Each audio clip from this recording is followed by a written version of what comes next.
aquí en Identidad estamos hablando justamente de la situación actual de los cordobeses, de la segunda ola, digo, y hablábamos de la gente recién, nos decía Paula, que pasa en el trabajador. Y digo, pensando en la sociedad de hoy, en los cordobeses y en los argentinos, esta rivalidad permanente que hay, ¿no? Se toma una medida y hay un cacerolazo, o todo el tiempo en las redes, que también lo vemos de los funcionarios, ¿no? Porque también vemos un Twitter y una respuesta. Digo, ¿está más abierta que nunca la grieta hoy?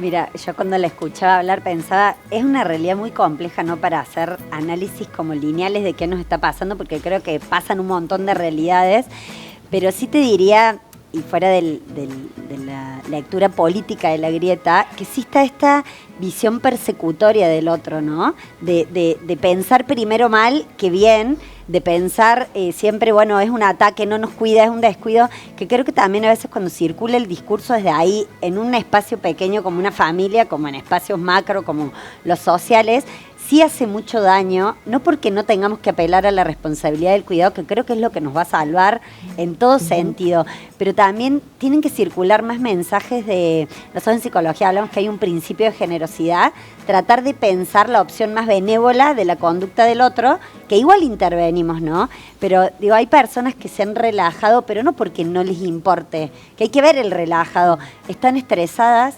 El estrés crónico genera faltas en la atención, en la comprensión, en la memoria. A ver, no estamos funcionando, somos una máquina enlentecida llena de virus. Estamos haciendo malabares, estamos sosteniendo, sobre todo hay edades, las mujeres, el otro día leí una investigación de Naciones Unidas que el 66% de las mujeres tienen indicadores de estrés crónico. Es muchísimo, ¿sí? Y estrés que trae, vos podés explicar mejor, dificultades en el sueño, en cómo procesamos, en cómo trabajamos, en el descanso, en la salud. Iba a preguntar eso, porque mucha gente dice, estoy soñando más que nunca. Bueno, los sueños vívidos, las pesadillas, el despertarte, dormirte y seguir teniendo sueños, son alteraciones que el estrés crónico trae en nuestra manera de funcionar. Y afecta, a ver, modifica el sistema nervioso, modifica biológicamente cómo estamos, el sistema inmune. Sí. Estamos bajo muchísima presión y estrés. Somos personas que venimos con mecanismos, que el estrés en realidad negativo se dice distrés, pero comúnmente se entiende como estrés. Nosotros venimos con mecanismos para afrontar el estrés, la ansiedad, pero no tan largo plazo. Y no sin vistas a decir, bueno, esto va a durar, es como, no sé, una guerra que no tuviera fin. Es más difícil de llevar que decir, che, tengo 6 meses complicados, pero sé que en 6 meses... Entonces se nos complica porque estamos programados para funcionar de otra manera. Tal cual. Quiero ir ahí a la guerra sin fin, digo, Graciela, yo sé que no hay una respuesta, pero digo, ¿se avisora en el campo de la medicina y de la ciencia un fin a esta pandemia? Y se prevé, se estima que, qué sé yo, el año que viene no tenemos pandemia. Es muy difícil de contestar esa pregunta, pero bueno, tenemos, digamos, luces al final del túnel. Una es la vacunación. Se presume que si más del 70% de la población está vacunada, el virus perdería fuerza de contagiosidad y transmisibilidad. Esa sería una luz al final del túnel. La otra es que si miramos para atrás la historia, la mayoría de las pandemias duraron 3 años. Pero la verdad es que yo no creo que cuando fue la pandemia de gripe del 1918 no había la globalización del mundo que tenemos ahora. Yo no sé si da exactamente para mirar para ahí. Pero también las epidemias de cólera que hubo en el 1800, la mayoría de las pandemias duraron 3 años. Y la verdad es que es incierto. ¿Y cómo estamos en el tema, vacunación en nuestra Córdoba?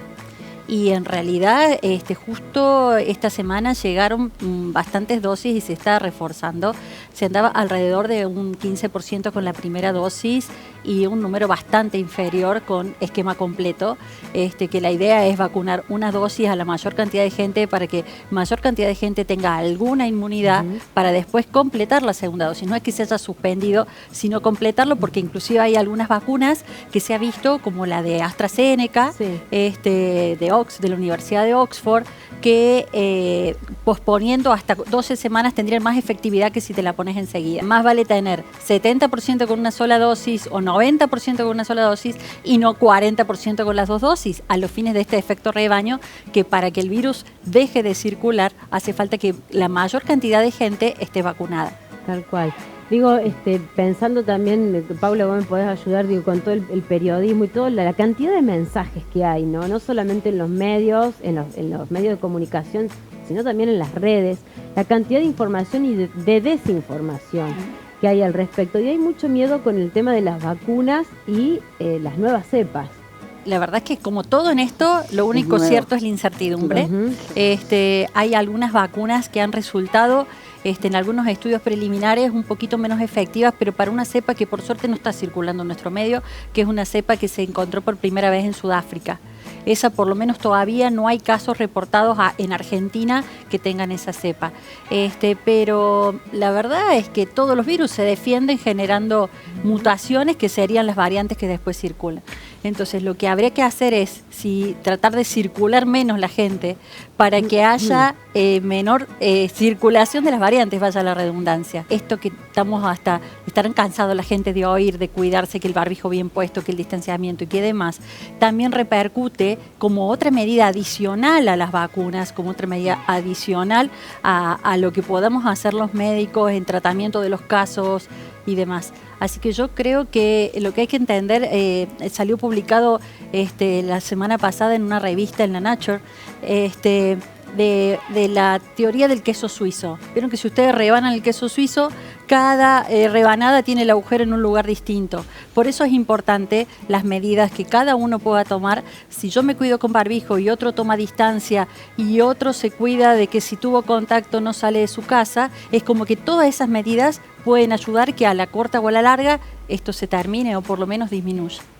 Digo, Paula, ¿cómo ves, que estamos abordando los medios todo esto? Preguntándote también un poco por la grieta, la opinión pública y el tratamiento que hacemos también desde los medios con la información.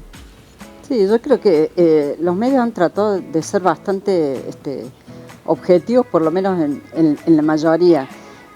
Lo que pasa mucho es que hay mucho por atrás en redes que por ahí hace mucho ruido, pero tampoco es un mundo tan grande, ¿no? Uno habla de Twitter, por ejemplo, sí. Hace ruido porque hay gente conocida o tiene mucha repercusión o que habla muy fuerte, algo, ¿no? Este año justamente estamos en campaña electoral, o sea, sí. Yo creo que no hay ningún político ni funcionario de ningún nivel que no esté pensando en la campaña electoral y lo está pensando desde el año pasado, cuando yo creo que la gente el año pasado no tenía ni idea de cuándo íbamos a votar, ni si había elecciones, o sea, la gente estaba totalmente en otra cosa. Es difícil cuando desde todo el sistema político, el sistema funcionario, también está un poco mirando a ver qué rédito o no rédito va a tener. Me parece que alimentar la grieta también les conviene a determinadas personas, a otras no les conviene. Entonces la gente en realidad está en eso de decir, bueno, nos relajemos un poco, porque el tema de la grieta, vos que sos psicólogo lo ves, es como que te estresa y te pone mal. En realidad uno se pone mal con gente que conoce, que es amigo, que es familiar y demás, es una cosa... A veces hay familias que deciden no hablar, ya no hay más temas de conversación. Totalmente. Es así, es nocivo, como ella dice, pero también se alimenta, porque en realidad es redituable para determinadas personas. Paula, ¿y cómo ves, las últimas medidas que ha tomado el gobierno con respecto al sector económico? Los trabajadores, uno por ahí dice, esta pandemia si ha mostrado algo es la desigualdad. ¿No? Ha desnudado la desigualdad y hay un alto número de pobreza en nuestro país. Claro. Con todas estas nuevas medidas, impuestos a la riqueza, la modificación a ganancias, las ayudas que ahora aparecieron otra vez, ¿se va este camino a bajar los índices de desigualdad y de pobreza con estas medidas? A mí me parece que hay mucho, y creo que esto no es una cuestión de este gobierno en particular, sino que es una cuestión eterna de Argentina, de pensar muy en el corto plazo, de darle, solucionar el tema ya. Fíjate, el año pasado cuando fue lo de la pandemia se dio el IFE y dijeron, bueno, vamos a dar esto, pero pensando que se iba a dar un IFE, y pensando en el ya, en el solucionar el tema. La forma de salir de todo esto es generando trabajo, generando inversión, empleo, y hay muchas medidas que han ido en contra, la verdad que han puesto trabas realmente, Y mientras por un lado le das algunos paliativos a algunos trabajadores que pierden su empleo, o le das a las empresas para que puedan solucionar el tema salarial, por el otro lado le estás complicando a largo plazo tomar nuevos empleados, por ejemplo, o hacer alguna inversión. Entonces ahí hay una cuestión muy difícil de llevar, que también tiene que ver con esto de las elecciones. Realmente es... no quiero ser repetitiva con el tema, pero tiene que ver con, bueno, el resultado claro, lo tengo que tener ya. ¿Tienen una mirada esperanzadora para este fin de año, para este 2021? Sí, yo creo ¿sí? No, yo desde el punto de vista económico creo, yo el año pasado vi muchos emprendedores, estoy muy ligada al mundo emprendedor, y me parece que los argentinos tenemos mucho de eso. ¿Sí? Mucho, desde el lado de la ciencia, que se ha visto impresionante, hasta todos los servicios, la economía. Yo creo que esto muestra que somos fuertes, resilientes, sobrevivientes, y que sí, creo que hay como luz en esto de empezar a salir del culpable a la responsabilidad y la colaboración. Sí he visto muchos movimientos solidarios de sostener en todos sentidos, del que cuando compraban remedio, las mamás, lo que sostienen, los trabajos, apoyemos esto. Creo que a la par de las malas noticias, por lo menos yo que todo el día estoy con gente, he visto mucha solidaridad y mucha humanidad. Y creo que a veces eso no circula tanto, y es lo que es importante ver. Hace falta. Graciela.